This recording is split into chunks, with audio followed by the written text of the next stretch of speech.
Assalamualaikum warahmatullahi wabarakatuh. Sebelum kita mulai, tekan subscribe sekarang karena di setiap pekan Anda akan menerima pesan-pesan rahasia yang mungkin membuka pintu hati Anda sendiri. Percayalah, perjalanan ini tidak datang kepada orang yang kebetulan lewat. Ada alasan mengapa Anda sampai pada video ini. Ada sesuatu yang Allah ingin Anda dengar malam ini. Sebuah ilmu yang tidak diajarkan oleh kata, tetapi oleh cahaya. Duduklah dengan tenang, tarik napas perlahan, dan biarkan diri Anda dibimbing menuju kedalaman jiwa yang mungkin selama ini tidak pernah Anda sentuh. Jika Anda merasakan getaran kecil di hati Anda saat ini, itu bukan kebetulan. Itu adalah panggilan halus darinya. Mari kita mulai perjalanan ini bersama. Bab 1. Saat hati menjadi cermin cahaya Allah. Dalam perjalanan batin yang tidak pernah selesai ini, ada satu titik hening yang sering diabaikan manusia. Saat hati mulai merasakan panggilan lembut dari Tuhan. Panggilan itu bukan suara, bukan juga bayangan, tetapi sebuah rasa yang muncul begitu halus sampai banyak orang tak menyadarinya. Rasa itu seperti embun subuh yang jatuh ke tanah kering, senyap, sederhana, namun membawa kehidupan baru. Di momen itu, hati yang awalnya gelap perlahan mulai memantulkan cahaya, seolah ada tangan ilahi yang mengusap debu-debu yang selama ini menutupinya. Begitu cahaya pertama itu menyentuh batin, seseorang mulai mengerti bahwa ada ilmu yang tidak bisa dibaca, hanya bisa dirasakan. Hati yang mulai terang menjadi seperti cermin yang menangkap pantulan nur Allah, dan pantulan itu membuat seseorang lebih mudah mengenali arah hidupnya. Ia mulai merasakan bahwa setiap langkah, setiap peristiwa, dan setiap perasaan memiliki makna yang ditanamkan oleh Tuhan. Bukan untuk membingungkan, tetapi untuk membimbing. Dan ketika hati sudah cukup tenang, seseorang dapat menyadari bahwa ilmu yang paling benar bukanlah yang kita hafal, tetapi yang menyentuh ruh dan mengubah cara pandang kita terhadap dunia. Ilmu semacam ini datangnya dari atas, dari sumber cahaya yang tidak pernah padam, bukan dari mulut manusia manapun. Ada saat-saat tertentu ketika seseorang tiba-tiba ingin menyepi dari hiruk-pikuk kehidupan.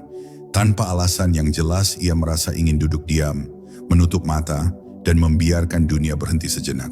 Itulah tanda bahwa Allah sedang mengajak hati itu berbicara. Dalam kesunyian seperti itu, seseorang dapat merasakan bahwa ada getaran halus yang turun, membawa ketenangan yang tidak pernah bisa dibeli oleh apapun. Getaran itu bukan sekadar perasaan damai, tetapi sebuah pengetahuan yang menuntun batin untuk kembali mengingat siapa dirinya di hadapan Tuhan. Di saat inilah ilmu hati mulai tumbuh, seperti benih yang baru saja menemukan tanah yang subur. Namun ilmu hati tidak akan turun pada batin yang penuh oleh dirinya sendiri. Selama seseorang masih merasa paling benar, paling suci, atau paling memahami agama, maka hatinya ibarat cermin yang retak, tidak dapat memantulkan apapun selain bayangan palsu dirinya sendiri. Allah tidak menurunkan cahaya pada hati yang congkak, karena cahaya selalu mencari tempat yang rendah dan bersih. Baru ketika seseorang mau merendahkan diri, mengakui kekeliruannya, dan membuka ruang untuk diperbaiki, barulah pintu ilmu itu terbuka. Ilmu yang datang bukan dalam bentuk kata-kata panjang, tetapi dalam bentuk pemahaman yang langsung jatuh ke dalam ruh. Pada akhirnya, perjalanan menuju ilmu hati bukan tentang seberapa banyak seseorang belajar, tetapi seberapa dalam ia mampu mendengar. Mendengar bisikan lembut yang selama ini terkubur di bawah kelelahan hidup, ambisi, dan kegelisahan. Ketika hati sudah kembali menjadi ruang yang lapang, ilmu itu turun seperti hujan rahmat. Ia membersihkan luka lama, menguatkan keyakinan, dan membawa seseorang mendekat kepada Allah dengan cara yang tidak pernah ia bayangkan sebelumnya. Bab pertama ini adalah gerbangnya, tempat di mana manusia mulai menyadari bahwa ilmu paling agung justru datang ketika hati benar-benar siap menerima cahaya darinya. Bab 2, ketika Allah mengajar lewat diam yang paling dalam. Ada momen dalam hidup ketika seseorang merasa seluruh dunia seolah menjauh darinya. Namun bukan dengan rasa ditinggalkan, melainkan dengan rasa sedang diarahkan. Pada saat seperti itu, seseorang mulai memahami bahwa Allah memiliki cara mengajar yang begitu halus, hingga hanya hati yang lembut yang mampu merasakannya. Pelajaran itu tidak datang melalui suara lantang atau peringatan yang keras, tetapi melalui diam yang tiba-tiba mengisi ruang batin. Diam yang membuat seseorang berhenti, menarik napas perlahan, lalu menyadari bahwa apapun yang sedang ia hadapi sebenarnya sedang membentuk dirinya menjadi lebih matang di hadapan Tuhan. Di dalam diam itu ada cahaya yang mulai turun tanpa kata. Ketika Allah mengajar lewat diam, Dia sedang membenahi sesuatu di dalam diri manusia tanpa manusia itu sendiri menyadarinya. Terkadang seseorang merasa hatinya digerakkan menuju tempat yang asing atau dijauhkan dari sesuatu yang ia pikir akan membawa kebahagiaan. Ia bingung, tetapi hatinya tidak sepenuhnya menolak. Ada rasa halus yang membuatnya tetap melangkah. Disitulah metode pengajaran ilahi bekerja. Dia tidak memaksakan apapun tetapi menghadirkan petunjuk dalam bentuk rasa yang cukup kuat untuk mengubah arah langkah, namun tetap lembut agar manusia mau menerimanya. Ini adalah ilmu yang tidak pernah tertulis, tetapi meninggalkan jejak mendalam dalam batin. Ada banyak pelajaran yang Allah berikan melalui kejadian yang tampak sederhana. Kadang lewat seseorang yang tiba-tiba hadir, membawa nasihat tanpa diminta. Kadang lewat kegagalan kecil yang mematahkan rencana. Kadang justru lewat sesuatu yang membuat seseorang menangis diam-diam di malam hari. Semua itu bukan kebetulan. Semua itu adalah cara Tuhan menanamkan pemahaman baru di dalam hati. Kesedihan tertentu membuat kita lebih peka. Kegembiraan tertentu membuat kita lebih bersyukur. Dan keterlambatan tertentu membuat kita lebih sabar. Setiap peristiwa adalah tulisan ilahi yang hanya dapat dibaca oleh hati yang tenang. Namun tidak setiap orang mampu menangkap pelajaran itu, karena banyak yang lebih sibuk berkeluh kesah daripada mendengar. Banyak yang lebih fokus bertanya, mengapa ini terjadi, daripada membuka hati dan bertanya, apa yang ingin Allah ajarkan lewat ini? Seseorang yang menenangkan dirinya di tengah cobaan akan merasakan bahwa ada hikmah yang perlahan muncul dari balik tirai kesulitan. Hikmah itu bukan penghiburan, melainkan pengetahuan yang mengubah cara seseorang memandang hidup. Karena ketika seseorang berhasil melihat pelajaran ilahi di dalam peristiwa-peristiwa kecil, maka dunia tidak lagi terlihat acak. Semua menjadi bagian dari kurikulum ruhani yang Allah desain khusus untuknya. Dan pada akhirnya, seseorang akan memahami bahwa pelajaran paling tajam datang bukan dari perkataan, tetapi dari perasaan yang Allah tanamkan di dalam batin. Pelajaran itu membuat seseorang lebih sabar, lebih tawakal, lebih yakin bahwa segala sesuatu berjalan sesuai ketentuan yang sempurna. Ia mulai merasakan bahwa dirinya sedang dipimpin, bukan sekadar berjalan sendiri. Inilah saat ketika hati mulai mengenal bahwa Allah mengajar manusia bukan hanya lewat ayat-ayat yang dibaca, tetapi lewat pengalaman hidup yang disusun dengan presisi ilahi. Dan siapa yang mampu membaca pelajaran ini, dialah yang perlahan mulai memasuki pintu makrifat. Bab 3, ilham yang turun tanpa suara, namun mengubah segalanya. Dalam keheningan yang paling dalam, ada saat di mana hati tiba-tiba merasakan suatu bisikan halus yang tidak berasal dari pikiran manusia. Bisikan itu tidak berbentuk kata-kata, tetapi berupa pemahaman yang langsung jatuh ke dalam batin. Seolah seseorang tiba-tiba mengetahui sesuatu tanpa pernah mempelajarinya. Inilah ilham cahaya lembut yang Allah turunkan kepada hati yang telah dipersiapkan olehnya. Ilham bukan mimpi, bukan firasat biasa, melainkan sentuhan ruhani yang membuat seseorang memahami apa yang harus dilakukan tanpa merasa dipaksa. Ia datang dengan ketenangan yang menyejukkan, seperti angin malam yang menyentuh kulit setelah hari yang panas dan melelahkan. Ilham tidak pernah turun kepada hati yang gaduh. Ia memilih hati yang sedang merendah, menenangkan diri, dan menyingkirkan ambisi-ambisi kecil yang selama ini menutupi kejernihan batin. Ketika seseorang mengurangi suara dunia di dalam dirinya, ia membuka ruang bagi suara halus yang selama ini tertutup oleh kegelisahan. Dan pada saat itulah, Allah menanamkan pemahaman yang bahkan akal manusia tidak mampu menjangkaunya.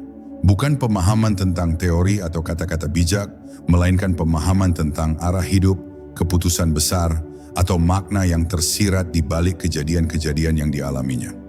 Kadang ilham turun sebagai peringatan lembut. Seseorang merasa gelisah tanpa tahu sebabnya, lalu ia menghindari sebuah keputusan yang ternyata menyelamatkannya. Kadang ilham turun sebagai pendorong halus, membuat seseorang tiba-tiba ingin berbuat baik, ingin mendekat kepada Allah, atau ingin memperbaiki sesuatu yang selama ini ia abaikan. Kadang pula ilham turun sebagai peneguh, membuat seseorang yakin pada pilihan yang sebelumnya ia ragukan. Semua ini adalah tanda bahwa Allah sedang membimbingnya, bukan melalui kata, tetapi melalui rasa yang tidak bisa dipalsukan. Tetapi ilham juga memiliki musuh besar, hawa nafsu. Hawa nafsu ingin semuanya cepat, ingin hasil instan, dan seringkali menuntun seseorang ke jalan yang tidak diberkahi. Sedangkan ilham selalu membawa ketenangan, meski pilihan yang diberikan kadang terasa sulit. Nafsu membuat dada sesak, ilham membuat dada lapang. Nafsu mendorong secara tergesa-gesa, ilham mengarahkan dengan lembut. Inilah alasan mengapa para ahli ma'rifat selalu menimbang setiap lintasan hati. Apakah ia membawa cahaya atau membawa kegelapan? Apakah ia membuat seseorang semakin dekat kepada Allah atau justru semakin jauh? Ketika seseorang mampu membedakan keduanya, ia memasuki tahap penting dalam perjalanan ruhani. Tahap di mana hati menjadi kompas yang tidak mungkin menyesatkan. Kompas ini bekerja karena Allah sendiri yang menggerakkannya. Ilham yang turun membuat langkah seseorang menjadi lebih terarah, membuat hidupnya terasa dipandu, membuat setiap keputusannya memiliki keberkahan yang tidak bisa dijelaskan. Dan pada saat seseorang menyadari bahwa setiap gerak hatinya adalah bagian dari bimbingan ilahi, ia akan mengerti bahwa Allah tidak pernah meninggalkan hamba yang mau membuka diri untuk menerima cahayanya. Ilham adalah bukti cinta, dan hanya hati yang bersih yang mampu merasakannya. Bab 4. Saat hati dikosongkan agar dapat diisi cahayanya. Ada fase dalam perjalanan ruhani ketika seseorang merasakan kehampaan yang begitu asing. Bukan kesedihan, bukan pula kehilangan, melainkan sebuah kekosongan sunyi yang menimbulkan tanya dalam diri. Mengapa semua terasa kosong? Banyak orang mengira keadaan itu adalah kemunduran, padahal justru itulah salah satu tanda bahwa Allah sedang membersihkan ruang batin seseorang dari beban-beban lama. Hati yang penuh tidak bisa menerima apapun, dan karena itu Allah mengosongkannya terlebih dahulu. Kekosongan itu bagaikan ruang gelap yang sedang disiapkan untuk cahaya yang jauh lebih besar daripada apa yang pernah ia bayangkan. Dalam proses pengosongan hati, seseorang sering merasakan bahwa hal-hal yang dulu ia cintai tiba-tiba kehilangan makna. Ambisi yang dulu kuat kini menjadi hambar. Keinginan yang dulu membara kini meredup. Bahkan beberapa hubungan, kebiasaan, atau aktivitas tertentu perlahan menjauh dari hidupnya tanpa ia paksa. Proses ini kadang menimbulkan kebingungan, namun justru disitulah rahasia ilahi bekerja. Allah sedang menarik sesuatu dari hatinya untuk memberi ruang bagi sesuatu yang lebih murni. Hati yang dilepaskan dari ketergantungan dunia akan menjadi lebih sensitif terhadap bisikan kebenaran. Pengosongan hati juga terjadi ketika Allah ingin mengangkat seseorang ke kedudukan ruhani yang lebih tinggi. Namun untuk itu, ia harus dibersihkan dari segala hal yang membuatnya berat melangkah. Itulah sebabnya Allah kadang menyingkirkan sesuatu yang seseorang kira ia butuhkan, padahal itu hanya menghambat cahayanya sendiri untuk keluar. Di tengah rasa kehilangan itu, batin seseorang sebenarnya sedang diperhalus. Ia mulai belajar bahwa sumber ketenangan bukan dari apa yang ia miliki, tetapi dari siapa yang memegang hatinya. Dan ketika ia mulai menyadari hal itu, kekosongan yang awalnya menyakitkan berubah menjadi ruang lapang yang menenteramkan.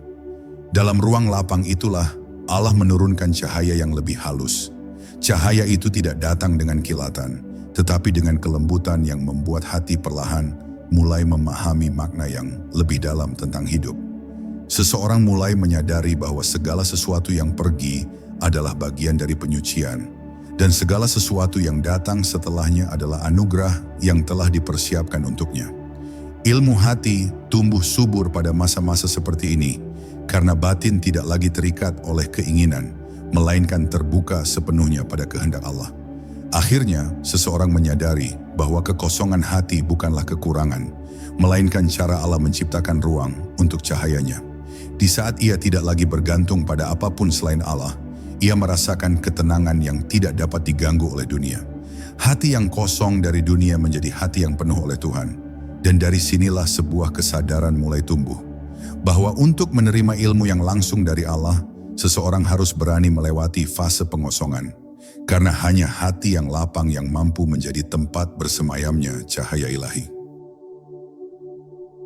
Bab 5. Ketika cahaya mengenali cahaya di dalam dirimu. Ada saat tertentu dalam perjalanan makrifat ketika seseorang mulai merasakan sesuatu yang sulit dijelaskan. Seolah ada cahaya di dalam dirinya yang perlahan menyala, dan cahaya itu merespons setiap sentuhan ilahi yang turun ke hatinya. Bukan cahaya yang terlihat oleh mata, tetapi cahaya yang dirasakan oleh ruh, lembut, hangat, dan penuh ketenangan. Pada fase ini seseorang mulai memahami bahwa dirinya bukan sekadar tubuh yang bergerak, melainkan wadah dari nur yang diberikan Allah sejak sebelum ia lahir. Saat cahaya ilahi menyentuh cahaya fitrah dalam diri, keduanya saling mengenali. Dan dari pengenalan itulah lahir pemahaman yang paling dalam. Hati yang telah disentuh cahaya mulai memiliki kepekaan yang tidak dimiliki sebelumnya. Ia dapat membedakan mana yang mendekatkannya kepada Allah dan mana yang hanya menariknya kembali ke kegelapan dunia. Setiap kata, setiap tindakan, bahkan setiap lintasan pikiran mulai terasa memiliki gema spiritual yang hanya bisa didengar oleh hati yang hidup. Seseorang menjadi lebih tenang, lebih lembut, dan lebih hati-hati. Bukan karena ia berusaha tampil baik, tetapi karena nur yang menyala di dalam dirinya mengajarkan budi pekerti tanpa suara. Cahaya itu menjadi guru yang tidak terlihat, namun sangat nyata. Ketika cahaya di dalam diri mulai bangkit, seseorang akan merasakan dorongan halus untuk semakin mencintai kebenaran. Ia mulai menjauhi hal-hal yang dulu ia anggap biasa, bukan karena takut hukuman, tetapi karena hatinya tidak lagi selaras dengan kegelapan. Ia merasakan bahwa setiap maksiat memadamkan cahayanya, sedangkan setiap kebaikan menambah sinarnya. Inilah saat ketika seseorang memahami bahwa ibadah bukan kewajiban semata, tetapi cara untuk menjaga cahaya ruhani agar terus bersinar. Ibadah menjadi pelindung batin, bukan sekadar ritual fisik. Namun cahaya itu tidak hanya bekerja ke dalam, ia juga memancar keluar. Orang-orang di sekitar mungkin tidak tahu apa yang terjadi, tetapi mereka merasakan ketenangan yang terpancar dari seseorang yang hatinya terang. Kata-katanya menjadi lebih lembut, sikapnya lebih mendamaikan, dan kehadirannya membawa kesejukan seperti angin subuh yang menyentuh daun-daun basah. Cahaya yang Allah tanamkan di dalamnya memancar melalui akhlaknya. Inilah tanda bahwa seseorang mulai membawa peran sebagai hamba yang bukan hanya menerima cahaya, tetapi juga memantulkannya. Pada akhirnya, ketika cahaya ilahi mengenali cahaya fitrah di dalam diri seseorang, maka hidupnya akan berubah tanpa ia sadari. Ia tidak lagi berjalan sendiri, setiap langkahnya seakan dipandu. Ia tidak lagi berbicara sembarangan, setiap kata seperti keluar dari ruang batin yang penuh kehati-hatian. Ia tidak lagi mencari pengakuan manusia, fokusnya hanyalah keridaan Allah.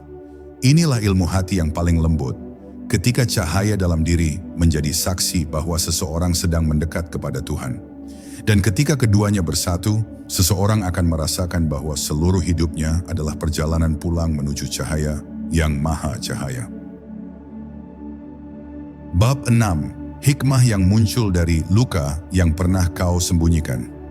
Ada fase dalam perjalanan batin ketika seseorang dipaksa menatap luka-luka lama yang selama ini ia sembunyikan. Luka yang ia kira sudah hilang, ternyata hanya tertutup oleh kesibukan dunia.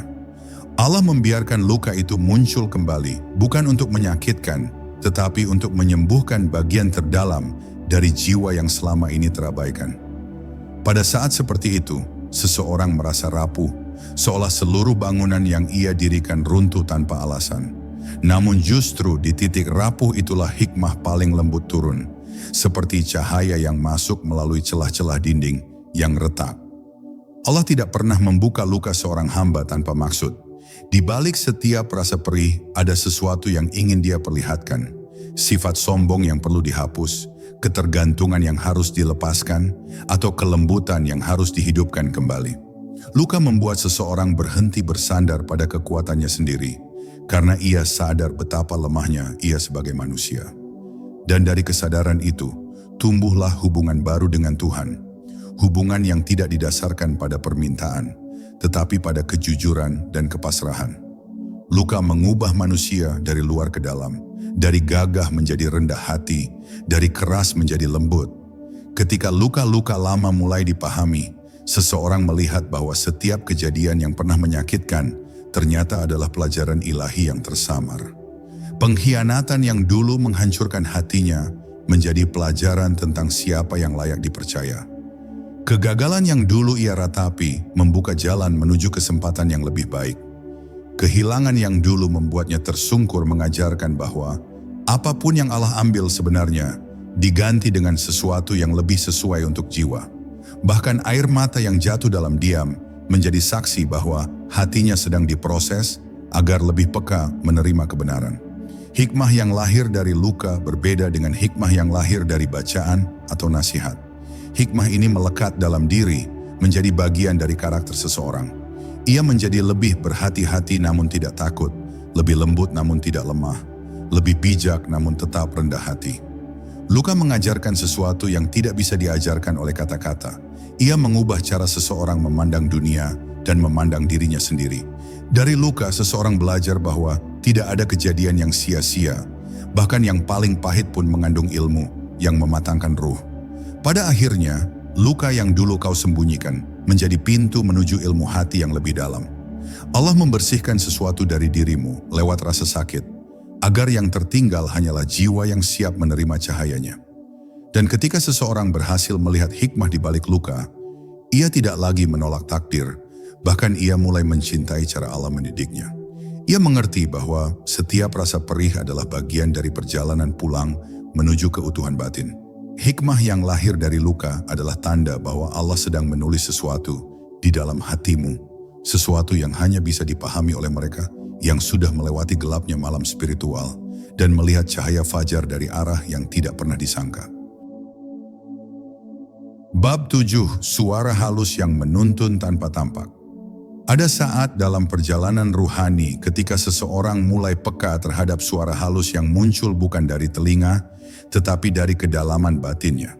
Suara itu begitu lembut hingga jika hati sedang sibuk atau penuh keluh kesah, ia akan hilang begitu saja. Namun ketika hati dilapangkan, suara itu muncul sebagai dorongan lembut, petunjuk samar, atau rasa yakin yang datang tiba-tiba tanpa alasan logis. Inilah salah satu bentuk bimbingan Allah yang paling rahasia, bimbingan yang tidak terdengar, namun terasa, tidak terlihat, namun mempengaruhi keputusan-keputusan besar dalam hidup seseorang. Bila hati jernih, suara itu menjadi cahaya yang menuntun langkah. Bimbingan halus ini sering muncul saat seseorang berada di persimpangan hidup. Ia bingung memilih, akal tak lagi mampu menimbang, dan nasihat manusia tidak memberikan ketenangan. Di titik itulah Allah mengirimkan dorongan kecil pada hatinya, sebuah rasa condong ke arah tertentu yang sulit dijelaskan. Kadang Allah membuat seseorang tidak nyaman pada pilihan yang salah, atau sebaliknya menenangkan hatinya pada pilihan yang benar. Dan orang yang mengabaikan suara halus ini biasanya akan kembali pada kebingungan yang sama, karena ia sedang menutup pintu yang Allah buka khusus untuknya. Suara ini juga muncul untuk menjaga seseorang dari bahaya yang belum terlihat. Ada saat ketika seseorang tiba-tiba ingin berhenti, menunda, atau menjauh dari sesuatu tanpa tahu alasannya. Baru setelah waktu berlalu, ia memahami bahwa dorongan halus itu menyelamatkannya dari sesuatu yang buruk. Ada pula saat ketika seseorang tiba-tiba tergerak melakukan kebaikan kecil yang ternyata menjadi jawaban atas doa orang lain. Semua ini adalah tanda bahwa Allah sedang menggerakkan hatinya agar menjadi alat kebaikan bagi diri sendiri dan bagi orang lain. Dan hanya hati yang bersih yang dapat menangkap sinyal-sinyal semacam ini. Namun bimbingan halus itu sering tertutup oleh kegaduhan dalam diri manusia. Ambisi dunia, kecemasan, rasa iri, dan pikiran yang tak berhenti membuat hati menjadi bising. Dalam keadaan seperti ini, suara ilahi seakan menghilang bukan karena tidak diberikan, tetapi karena tertimbun oleh kebisingan batin. Itulah sebabnya ketenangan adalah kunci utama. Ketika seseorang menenangkan jiwa, mengendapkan ego, dan memurnikan niat, tiba-tiba suara itu menjadi jelas. Dan begitu hati merasakannya, seseorang akan mengerti betapa lembutnya Allah membimbing tanpa memaksa, menuntun tanpa mempermalukan, mendekat tanpa harus hadir secara fisik. Pada akhirnya, orang yang mampu mendengar suara halus itu bukanlah yang paling alim atau yang paling banyak amal, tetapi yang paling jujur dengan dirinya sendiri. Hati yang jujur menjadi seperti antena yang mampu menangkap bimbingan ilahi, sedangkan hati yang penuh kepalsuan menjadi mati rasa meski diberi banyak tanda. Ketika seseorang belajar mempercayai dorongan halus yang Allah tanamkan, langkahnya menjadi lebih mantap, jiwanya lebih tenang, dan hidupnya lebih terarah. Inilah ilmu hati yang tinggi, ilmu yang membuat manusia memahami bahwa Allah tidak pernah jauh. Dia selalu berbicara kepada hambanya, hanya saja tidak semua hati mampu mendengar. Bab 8, bisikan nur yang membangunkan jiwa. Ada sebuah saat dalam perjalanan batin ketika manusia merasa seolah dirinya telah jauh berjalan, namun tiba-tiba tersadar bahwa seluruh langkah itu hanyalah ilustrasi dari kehendak yang maha mengatur. Pada titik inilah hati mulai mendengar sesuatu yang halus, bukan suara, bukan lafaz, bukan ilham berbentuk kata, melainkan getaran lembut yang membangunkan bagian terdalam dari kesadaran.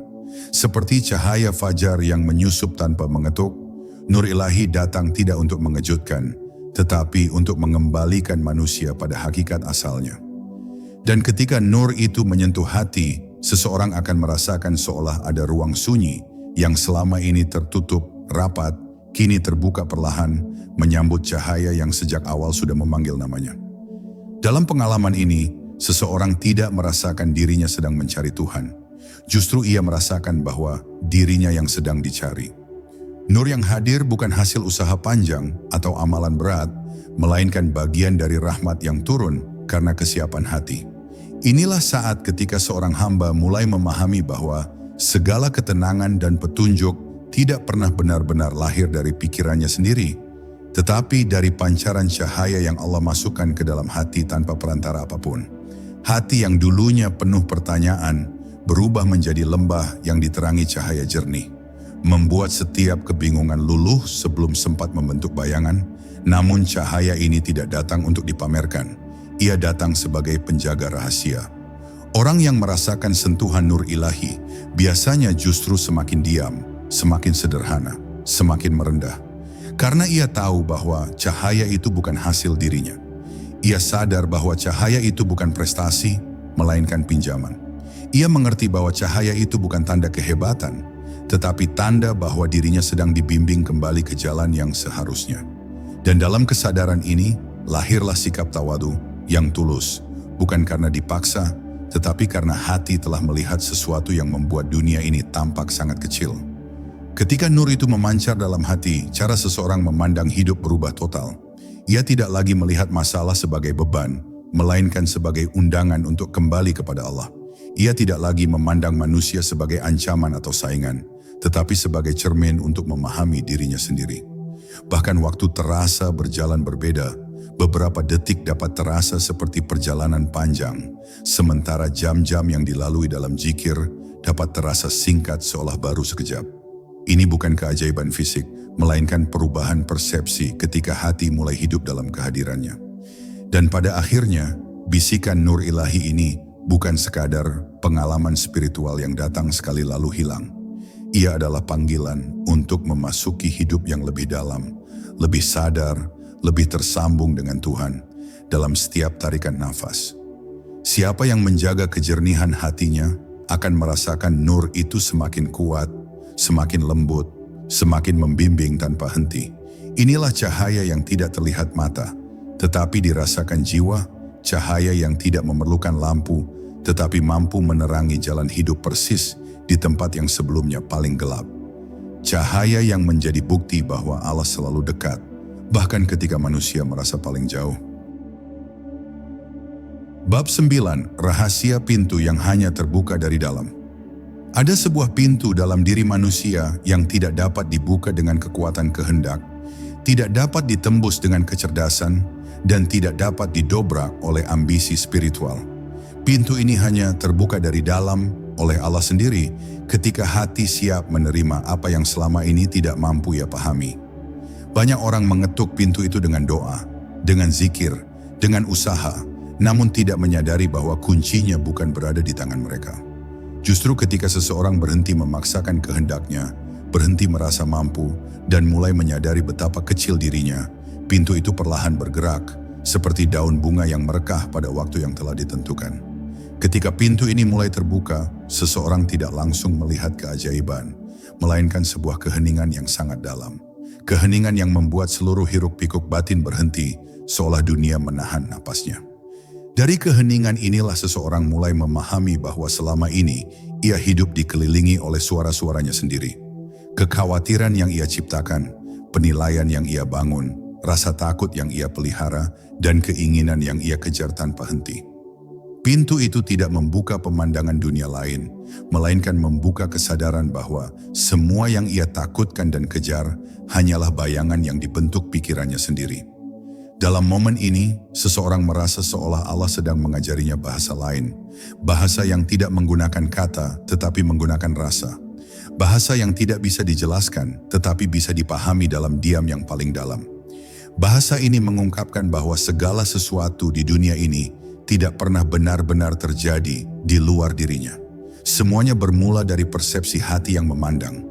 Ketika Allah membersihkan pandangan itu, seseorang melihat realitas dengan lebih jernih, bahwa hidup ini adalah perjalanan kembali, bukan perlombaan, bahwa cobaan adalah pengingat, bukan hukuman, bahwa ketakutan adalah pintu masuk menuju kebergantungan total kepadanya. Pintu ini juga membuka pemahaman bahwa hidayah bukanlah sesuatu yang dapat dicari dengan paksa. Ia adalah cahaya yang datang kepada siapapun yang Allah kehendaki pada waktu yang paling tepat dengan cara yang paling halus. Ketika pintu itu terbuka, seseorang merasakan bahwa hidayah hadir bukan sebagai jawaban, tetapi sebagai ketenangan. Bukan sebagai informasi baru, tetapi sebagai kemampuan melihat yang selama ini tertutup. Ia mulai memahami bahwa semakin ia mendekat kepada Allah, semakin ia bebas dari dirinya sendiri, bebas dari ego, bebas dari dorongan ingin terlihat suci, bebas dari ketakutan yang tidak berakar pada kenyataan. Dan pada akhirnya, pintu yang terbuka dari dalam ini mengajarkan satu hal yang amat dalam, bahwa Allah selalu lebih dekat daripada yang kita bayangkan, tetapi hati kitalah yang sering mengunci diri darinya. Ketika seseorang menyerah bukan dalam putus asa, tetapi dalam tawakal, pintu itu mulai bergerak. Ketika seseorang berhenti ingin mengontrol segalanya dan mulai merelakan hatinya digenggam oleh Allah, pintu itu terbuka sepenuhnya. Dari situlah seseorang melangkah ke dalam kehidupan yang baru. Kehidupan yang tidak lagi dituntun oleh ketakutan, tetapi oleh cahaya yang datang langsung dari sumber segala cahaya. Dengan pintu itu terbuka, seseorang tidak lagi berjalan sendirian. Ia berjalan dengan bimbingan yang tidak pernah salah. Bab 10. Ilmu hati yang kembali ke asal cahaya. Ada satu puncak dalam perjalanan ruhani ketika seseorang akhirnya menyadari bahwa seluruh pencarian panjangnya, segala zikir, tadabbur, tafakur, sujud malam, air mata, rindu dan harapan, hanyalah jalan yang membawanya kembali kepada sesuatu yang sejak awal sudah tinggal di dalam dirinya. Pada tahap ini, hati tidak lagi sibuk bertanya, tidak lagi gelisah mencari tanda, tidak lagi mengejar pengalaman spiritual tertentu. Ia menjadi tenang seperti permukaan air yang tidak lagi beriak. Dari ketenangan itulah tampak sebuah kenyataan besar, bahwa ilmu hati sesungguhnya bukanlah sesuatu yang dipelajari, tetapi sesuatu yang dibangunkan kembali oleh Allah dari kedalaman jiwa manusia. Pada momen ini, seseorang merasakan bahwa setiap gerak hidupnya, bahkan yang paling kecil, sebenarnya adalah bagian dari tarikan lembut Allah yang ingin membimbingnya pulang. Tidak ada kejadian sia-sia, tidak ada pertemuan kebetulan, tidak ada kesedihan yang tidak memiliki rahasia, dan tidak ada kegembiraan yang datang tanpa hikmah. Semuanya adalah benang-benang halus yang disusun oleh tangan yang sama, yang sejak awal menanam cahaya iman di dalam hati setiap manusia. Ketika hati mencapai tahap ini, ia mulai melihat hidup sebagai kitab terbuka yang ayat-ayatnya ditulis dengan cahaya takdir ilahi. Ilmu hati yang sejati bukanlah kumpulan pengetahuan atau hafalan yang bisa dikuasai, tetapi sebuah keadaan batin di mana seseorang mampu melihat Allah dalam setiap keadaan, tanpa memaksa dirinya untuk melihat apapun. Ia tidak lagi mencari bukti keberadaan Tuhan, karena seluruh hidupnya sudah menjadi bukti itu sendiri. Ia tidak lagi mengejar keajaiban, karena kesadaran bahwa ia bisa bernapas pun sudah merupakan keajaiban yang cukup. Dan ia tidak lagi menggantungkan diri pada pengalaman batin tertentu, karena ia telah belajar bahwa kedekatan kepada Allah tidak terletak pada rasa, melainkan pada penyerahan yang jujur dan total. Dalam kondisi inilah seseorang mulai memahami makna hakiki dari dituntun oleh Allah. Bukan dituntun melalui mimpi, bisikan, atau firasat yang penuh misteri, tetapi dituntun melalui kejernihan hati yang membuatnya mampu memilih jalan yang diridainya. Ia menjadi lembut dalam berbicara, tetapi tegas dalam prinsip. Ia menjadi rendah hati kepada manusia, tetapi kuat dalam ketergantungan kepada Allah. Ia tidak lagi mudah terseret oleh amarah atau kesedihan, karena ia tahu bahwa setiap gelombang emosi hanyalah bagian dari proses pembersihan yang membuat hatinya semakin peka terhadap cahaya. Dan pada akhir perjalanan ini, yang sebenarnya adalah awal dari perjalanan yang lebih dalam, seseorang memahami bahwa ilmu hati bukanlah harta yang bisa ia bawa pulang sebagai miliknya. Ilmu itu adalah cahaya pinjaman yang harus dijaga dengan amanah. Cahaya yang membuatnya lebih menyayangi manusia, lebih tenang menghadapi hidup, dan lebih yakin bahwa Allah tidak pernah meninggalkan siapapun yang berjalan kepadanya, walau hanya dengan langkah paling kecil.